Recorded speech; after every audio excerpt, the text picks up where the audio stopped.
Dear Diarrhea, diary full of shit. Just play along me, myself, and I. No one else. Yo, I'm so legit.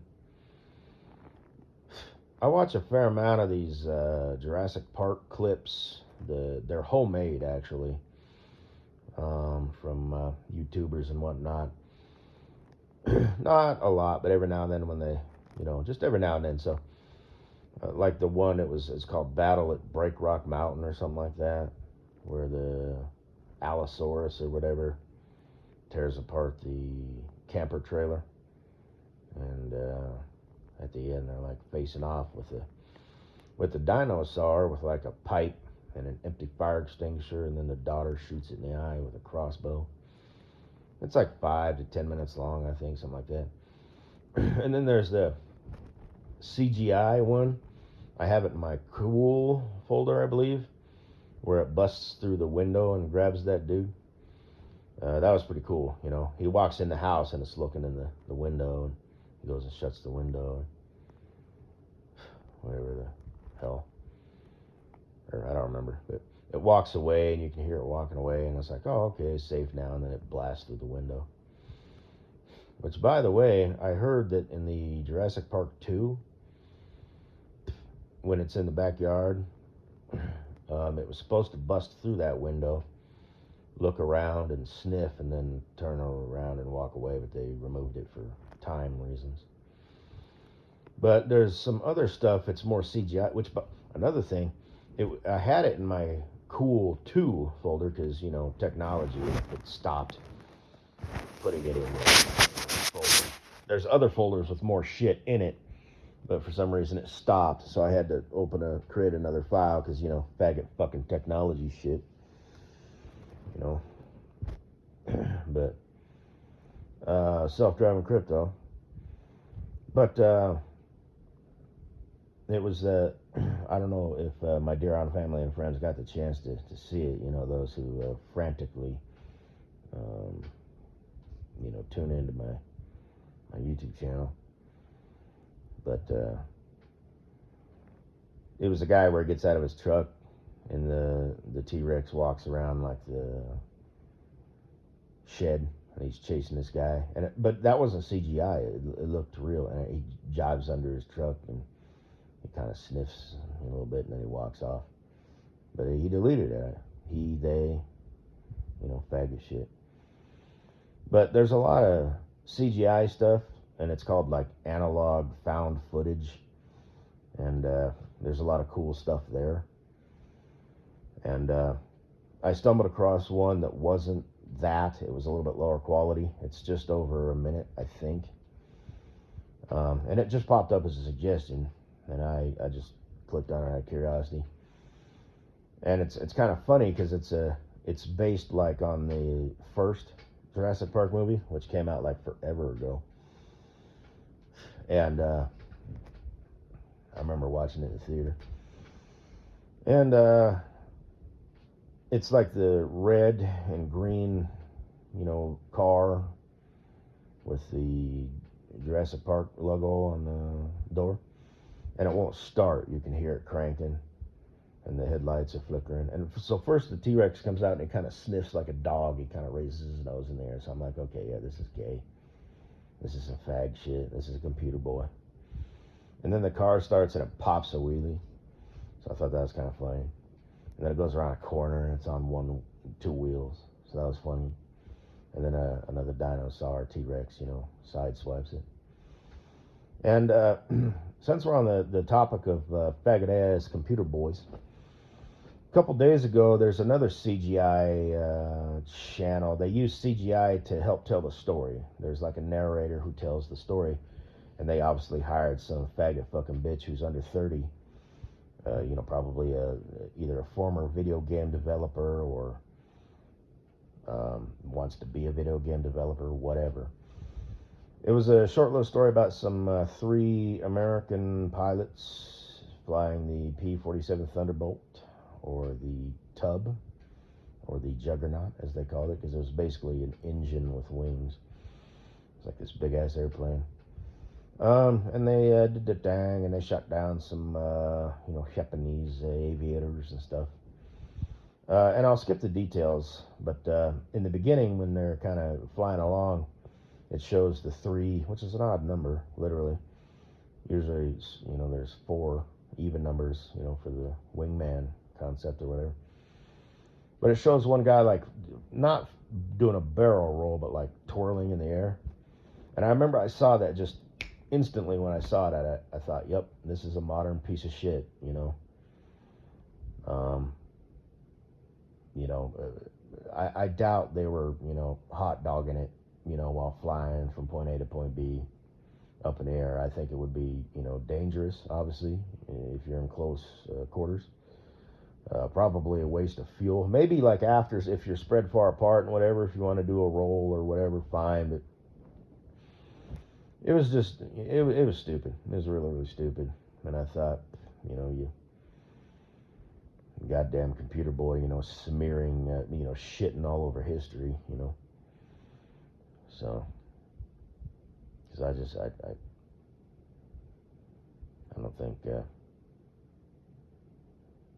that's accurate. So, appreciate it if you don't put your own spin on it, pun intended or not intended or whatever. Fucking bitch. So, by the way, dear online family and friends, you really need to watch that video that I put in the Amen Drop the Mic folder, because I know y'all are active participants, in this. If I shout something out, y'all run right over and look at it or check it out. If I say I added a video to a file, I know you just instantly click on over there and watch the video in its entirety, because, why wouldn't you? But,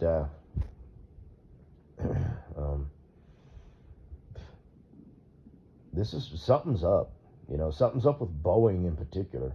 Well, actually, even the company that made the parts for Boeing, both Boeing and the other company, they failed like half of the safety checks, I'm telling you, weak people make hard times, but this is like a whole new fucking level, man. So it's just like Mr. Pellet himself said. I accidentally shot him out, but everybody knows who he is. Anyway. Everybody knows who my peeps are. Like the main 3 or 4 that I listen to, but he's all, I'm. It's not worth it to fly now. So it's just it's at all levels. So, like I said, my future bestie Cool Breeze mentioned in that scenario where they did an oil change and forgot to put the oil in. My sister taking her car to the tire shop, for get the tire replaced, and they forgot to put the spare back. My truck, where he left the beauty cover off. So he either figured, I had mentioned this before, he either figured fuck it, good enough, or he may have figured, well, you can just take them all off. But you fucking punk bitch. You destroyer of worlds and society and usherer in of hard times. Diluted. And I've already said all this shit before. I'm not going to get into it again. But that's why I think this shit's happening, is everybody's diluted. Because everybody has their, alternate universe, or whatever, in their pocket. So,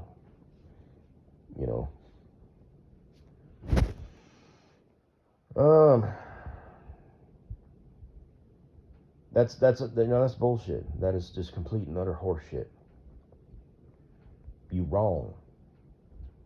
Your way of thinking is wrong. But yeah, I guess a panel, they replaced a panel, and then it flew off. And I've mentioned this before. I don't see this so much anymore, but I used to see it. I used to see signs blowed the fuck on over. And they weren't bent like at the rivets. They were just like bent. Like signs, saying, Happyville, 10 miles or whatever. And I did not a presentation about this. I've noticed this probably, 4 or 5 years ago. And again, kind of, this is, the hard times. I'm not sure if this was if I was kind of aware of those cycles or what at the point. But I remember I said, this is because the grandsons of the grandfathers who started these, ran these mines or whatever. I don't know if we're running out of, the elements, or if they're trying to cut corners and use fillers and whatnot. But the metal today is not the same metal of yesterday. Sounds kind of conspiratorial, doesn't it? Well, you tell me why these fucking signs were blown the fuck over. Because, about once every 100 years you get a storm that's like, whoa. About every 4 to 5 years you get a storm that's like, shit. And every 10 years you get, like, I remember there was these floods. Oh, I forget what it was, but it was the Midwest. I remember. God. I told that story. I took that wrong turn and hydroplaned and was stuck like in the middle of, this was my other company, this little island. Basically, it was dark. I got out, and I lucked out. I'm lucky there wasn't, the road wasn't washed away, or there wasn't a log or something. But, I got out, and the wind was blowing a little bit, and it sounded and smelled like a lake. You know how lakes kind of smell like kind of moss? They kind of don't smell too good, really. And the waves were like, lapping up against the road.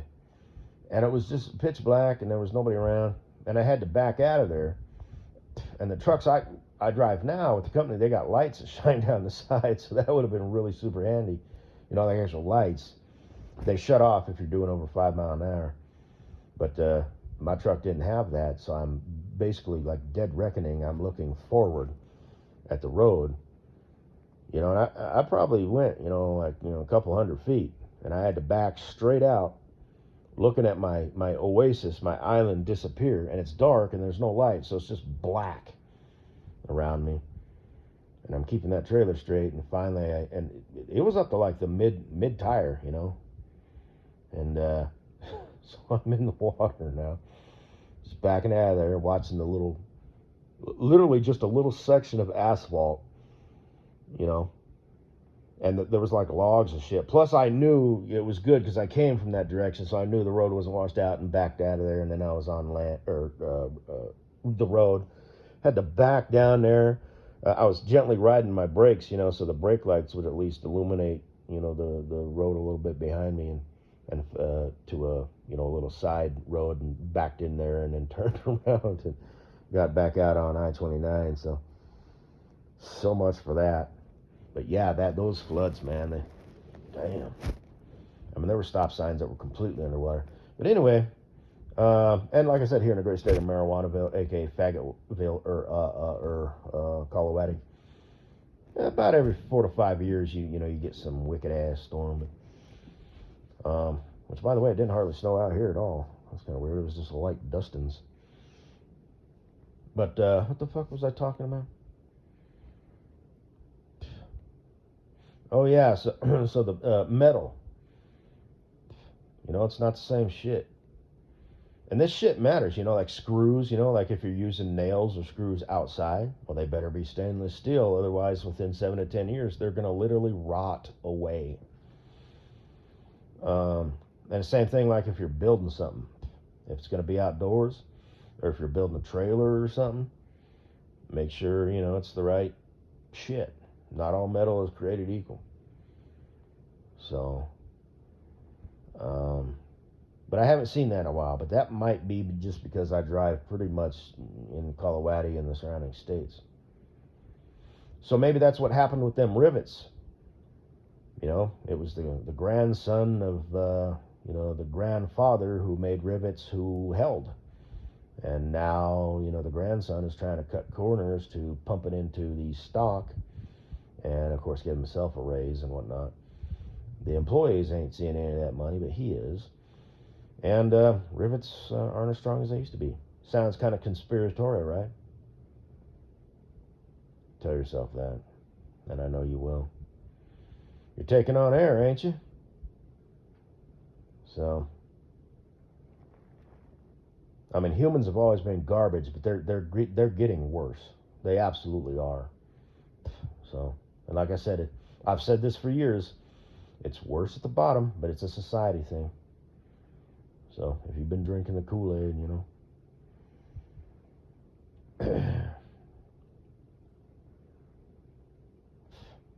it's just a fucking joke. So, speaking of spare tire, I saw a person the other day driving on I-270, which isn't an actual interstate, but it's part of the interstate system. It's like a connector part. And it was traffic, so traffic wasn't moving fast, but there was a car in the left lane, and they had their donut, the spare tire, which they call it a donut because it's not a full-size spare. And you're not supposed to drive over 55 on them. Now, it says that on the sidewall in raised lettering, and I'm sure that's just, they do that because the tire factory is already set up to imprint stuff on the sidewall. But they should also, somewhere along the line in the manufacturing of that vehicle, the clamp that holds it down, for example, because it's not just sitting, in a bin in the trunk. It's got a clamp so it's not rattling around. Print on there, so people can actually read it and see it. Do not exceed 55 miles per hour to avoid risk of blowout. Because they get hot, they stretch out, and they shred, basically. They blow out. And you see this every now and then on the interstate, of course, because, they got out on the interstate and took it up to 75, 85 miles an hour. And I saw this the other day, and like I said, they're in the left lane. And the thing about tire shops and oil change shops is no matter where you're at, you're probably within 5 to 10 minutes of one.